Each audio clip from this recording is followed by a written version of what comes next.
سلام سلام. اليوم درت بامية على طريقتي، لذيذة وجميلة وأبدا مش حتندميها. مكونات الوصفة كلها هنا. أنا نسيت أن نصورها لكم، وبالأحرى أنا كنت درتها، ففي نص الطبخة فكرت أني كان لازم نصورها لكم، لهذا ما عجزتش ونط صورتها لكم. هذه هي البامية، وشوفوا لي العسوس عاقدة.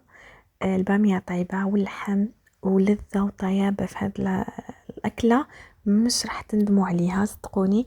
جربوها وراح تولوا تحبوا البامية، وإلا القناوية بالجزائر. أنا اللحم الغنمي جبت فقط قطع صغيرة كانت عندي، غليتها مسبقا في ماء ساخن. بعد ما صارت ناضجة فجيت، أو نقولوا نص طياب، جيت وحطيت الماء جديد، وحطيت لها الباقة العطرية اللي هي ورق الغار والليمون المجفف وحبات من الفلفل الأسود. وإلى جنبي جبت الزيت سخنته ودرت فيه البامية تاعي. أنا اشتريتها مجمدة، تقدري انك ديريها فريش، فقط أنا مجمدة. غسليها من الماء وقطريها بعدين قليها. هنايا بعد ما قلينا البامية تاعنا مش نسودها كتير، لأنه إذا سودت البامية راح تصير طعمها مر، فلهذا حاولي انك تعطيها لون جميل كما نشوفوا لي شاب، وإلا الرز تبع البامية يكون لونه ذهبي. هنايا نشيلوها ونقطروها من الزيت. بعد ما اللحم تاعنا نضج كامل، نجيو نحطوا البامية ونطبقوا الأكلة تاعنا. نحطوا البامية في نفس المرقة تبع مرق الخروف، يعني بس انه الملح ما نديروش ابدا مع الخروف لما يكون يطيب اللحم، لانه مش راح ياخر لك نضوج هذا اللحم ولا هذا الوصفة. فلهذا باش تختصري الوقت ما ديريش الملح في البداية. هنا نجي نحط المنكهات ونحط التوابل. جبت ملعقة كاملة ونصف من الطماطم المعلبة كما نلاحظوا، ونحاول ندخل كل المكونات، كل ما نحطهم ندخلهم في الأكلة. والله هي أكلة سريعة، يعني مش تشوفوها هكا بالخف ودغري راح تنضج معك. أنا حطيت ملعقة من الهريسة الحارة، وإلا تقدري تستعملي دبس الفلفل الأحمر الحار إذا تحبي الحار. طبعا هي مش راح تجي كتير حارة، فإذا حبيتيها متجيش حارة استخدمي الحلو.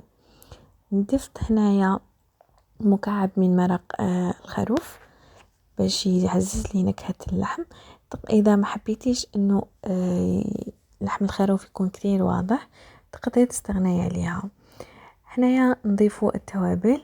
ضفت ملعقة كبيرة من الفلفل الأحمر، نصف ملعقة من الفلفل الأسود، وما نساوش الملح.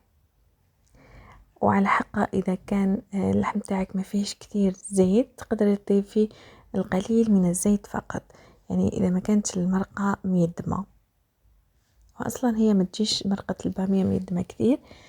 وهنايا نخليها تغلي. نجيو للسر الأكلة اللي هي ملعقة كبيرة من دبس الرمان. هذا الدبس الرمان راح يعطيها طعم لذيذ وسبيشل، يعني راح تحسيها على حامض على حلو على كثير كثير طيبة. صدقوني جربوها مش راح تندموا. الآن في كل الأسواق راح يتباع دبس الرمان، واستخدموه ودخلوه في أكلاتكم. راح نخليه الأكلة تاعنا تغلي ويدخلوا مكوناتها، فيما بعد نضيفوا لها القزبر والثوم.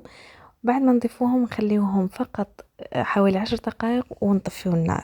هذا هو شكل نهائي تاع البامية، وإلا القناوية صدقوني لذيذة وطيبة وشهية. أنا نحب نقدمها مع أرز بشعرية باش نقصوا شوية أكل الخبز، ولكن أنتوما إذا تحبوها بالخبز مش مشكلة. إن شاء الله ألف صحة وهنا، نتلاقوا في وصفة الجاية. باي باي.